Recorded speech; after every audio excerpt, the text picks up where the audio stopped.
महादेव और मछुआरे। एक छोटे से गांव के पास एक नदी बहती थी। इस नदी के किनारे एक शिवलिंग स्थापित था जिसे लोग महादेव के रूप में पूजते थे। वह गांव में एक गरीब मछुआरा रहता था जिसका नाम सोम था।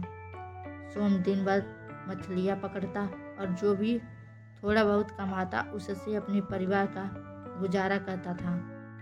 सोम बचपन से शिव भक्त था, लेकिन उसकी गरीबी के कारण वह हमेशा सोचता था कि वह भगवान शिव की पूजा के लिए फूल, दूध या प्रसाद नहीं चढ़ा सकता। फिर भी वह रोज सुबह नदी किनारे जाता और शिवलिंग पर जल चढ़ाकर प्रार्थना करता। सोम की भक्ति सच्ची थी। वह शिव से कुछ मांगता नहीं था, बस यही कहता, हे महादेव, मैं गरीब हूँ, लेकिन मेरे पास जो है वह आपके लिए है, कृपया इसे स्वीकार करें। एक दिन महादेव ने उसकी सच्ची भक्ति की परीक्षा लेने का निश्चय किया। उन्होंने एक साधारण बूढ़े व्यक्ति का रूप लिया और मछुआरे के पास आए। बूढ़े व्यक्ति ने कहा, बेटा, मैं भूखा हूँ, क्या तुम मुझे कुछ खाने को दोगे? मछुआरे ने अपनी पूरी मेहनत से पकड़ी हुई मछलियों में से आधी बूढ़े व्यक्ति को दे दी। बूढ़ा व्यक्ति मुस्कुराया और चला गया। अगली सुबह जब मछुआरा नदी किनारे गया और शिवलिंग पर जल चढ़ाया तो महादेव प्रकट हो गए। उन्होंने कहा, हे सोम, मैं तुम्हारी सच्ची भक्ति और दयालुता से प्रसन्न हूँ। तुमने अपनी गरीबी में भी दूसरों की मदद की और मुझ पर विश्वास बनाए रखा। आज मैं तुम्हें वरदान देता हूँ कि तुम्हारा जीवन हमेशा खुशहाल रहेगा। महादेव के आशीर्वाद से सोम की गरीबी समाप्त हो गई। उसकी मछलियाँ अब उसे भरपूर धन देती थी और उसका परिवार खुशहाल हो गया। लेकिन उसने कभी अपनी विनम्रता और भक्ति नहीं छोड़ी। जब सोम अचानक धनवान हो गया और उसका जीवन बदलने लगा तो गांव वालों के मन में संदेह पैदा हुआ। कुछ ने सोचा कि शायद उसने किसी खजाने को पा लिया है, तो कुछ ने यह मान लिया कि वह कोई जादू जानता है। एक दिन कुछ लोग उससे पूछने आए, सोम, पहले तुम गरीब थे, लेकिन तुम्हारा जीवन इतना बदल गया है, इसके पीछे क्या कारण है?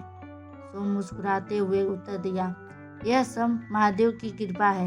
मैं रोज उनकी पूजा करता हूँ और उन्होंने मेरी सच्ची भक्ति का फल दिया है। गांव वालों को उसकी बात पर यकीन नहीं हुआ।